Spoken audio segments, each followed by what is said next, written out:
ये JEE main 2025 का matrix के ऊपर क्वेश्चन है। इसमें हमें m प्लस n की वैल्यू फाइंड आउट करनी है और m दे रखा है sum of diagonal element which is m by n, और इसको हमने सिलेक्ट किया और c की हमें कंडीशन गिवन है और c में b है, b की कंडीशन गिवन है और a और p की डिटर्मिनेंट मैट्रिक्स गिवन है। तो ठीक है, हम पहले b की वैल्यू फाइंड आउट कर लेते हैं। b टू द पावर 10 क्या होगा? तो b टू द पावर 10 के लिए हम पहले b स्केयर की वैल्यू फाइंड करेंगे। तो ठीक है, इसकी वैल्यू होगी पी ए पी का transpose into P A P का ट्रांसपोज। ठीक है, इसको हम ऐसे भी लिख सकते हैं, पी ए पी का ट्रांसपोज और p को एक ब्रैकेट में और a इंटू पी का ट्रांसपोज। और हमें पता है p का transpose into P is equal to I के इक्वल होता है आइडेंटिटी मैट्रिक्स के इक्वल। पी ए तो ये आई हो जाएगा और इसको हम ए पी टी लिख सकते हैं। तो ठीक है, P A square P T.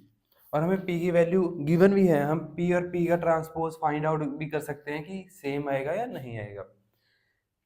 तो ठीक है, ऐसे ही बी स्केयर की वैल्यू हमें मिल चुकी है ये। सिमिलरली अब बी क्यूब की इसी तरह से हम चले प्रोसीड करेंगे। B cube is equal to B square into B square है पी ए स्केयर और पी का ट्रांसपोज इंटू और बी की वैल्यू है पी ए पी का ट्रांसपोज। तो इसको फिर पी ए स्केयर पी का ट्रांसपोज और पी को हम एक ब्रैकेट में ले लेंगे और ये ए पी का ट्रांसपोज। तो ये फिर आइडेंटिटी मैट्रिक्स हो जाएगा और हमारे पास आ जाएगा P A cube into P का ट्रांसपोज। अगर हम देखिए बी के स्केयर में यहाँ ए का स्केयर आ रहा है और बी क्यूब के स्केयर में हमारे पास ए क्यूब का स्केयर आ रहा है। तो सिमिलरली हमारे पास होगा बी की पावर 10 में क्या बनेगा। तो ऐसे ही सिमिलर तरीके से प्रोसीड करने पर हमारे पास b टू द पावर 10 हमारे पास आएगा p p a to the power 10 into p का ट्रांसपोज। तो ये आ जाएगी। ठीक है, b टू द पावर 10 की वैल्यू हम c में सब्स्टिट्यूट करेंगे तो हमारे पास आएगा c is equal to p का transpose p a to the power 10 p का ट्रांसपोज इंटू p। तो ठीक है, हम p ट्रांसपोज और p को एक ब्रैकेट में ले लेंगे।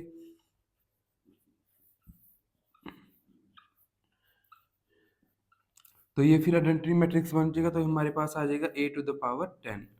तो c की पावर हमारे c की वैल्यू हमारे पास आ चुकी है a to the power 10।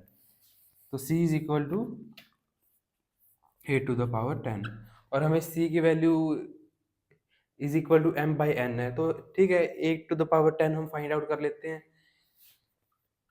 a square a dot a is equal to 1/2 -2 0 1 1/2 -2 0 1। तो इसको मल्टीप्लाई कर देंगे तो हमारे पास आएगा 1 0 -1। ठीक है, तो मल्टीप्लाई करेंगे तो हमारे पास 1/4 आएगा। ये हमारे पास आएगा -1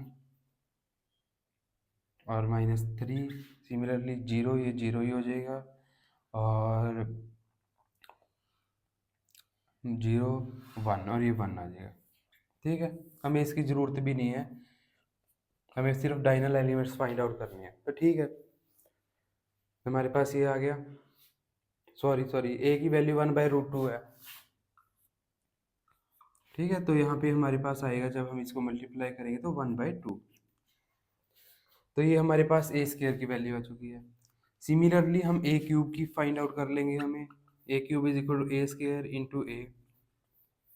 तो एक ए स्केयर की मैट्रिक्स है 1/2 0 -4 1 और ए की मैट्रिक्स 1/√2 -2 0 और 1 और इसको हम फिर मल्टीप्लाई करेंगे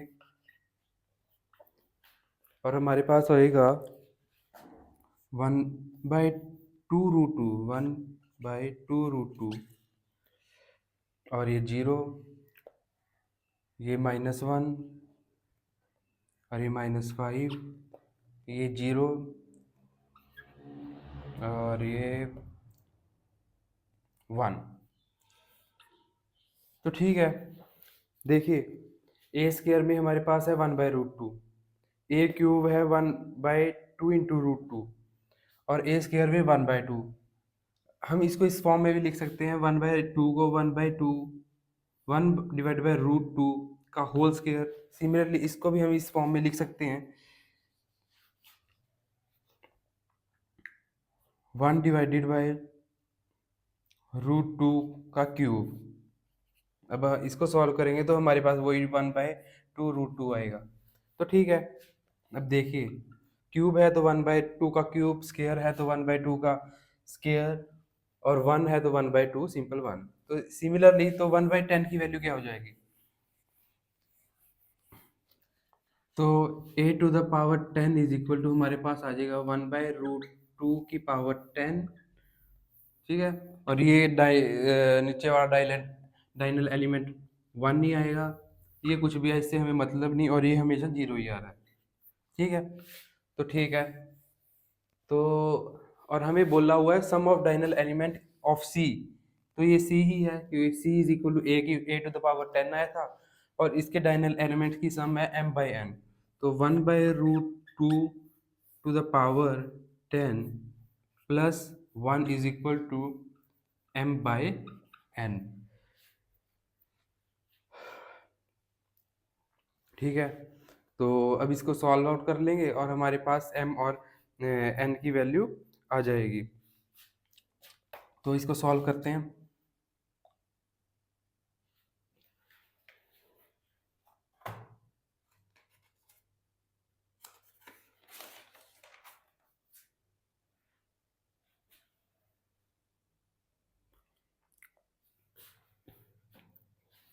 तो यहाँ पे हमारे पास जब इसको सॉल्व करेंगे, देखिए इसको लिख ले 1/√2 का स्क्वायर, इसकी पावर 5। तो 1/2 का स्क्वायर हो जाएगा 1/2, और हमें पता है 1/2 की पावर 5 होता है 1/32। तो ये हमारे पास आ जाएगा 1/32 plus 1 is equal to m/n। इसका एलसीएम लेंगे तो हमारे पास आ जाएगा 33/32 इज इक्वल टू m/n। तो और हमें गिवन है कि ग्रेटेस्ट कॉमन डिफरेंस m और m का 1 है, तो ठीक है, इनका सी जी यही ग्रेटेस्ट कॉमन डिफरेंस 1 नहीं आ रहा है, तो इसका मतलब m और n की वैल्यू यही होएगी। तो और हमें पूछा गया है m+n which is equal to 33 plus 32 is equal to 65। तो ये आंसर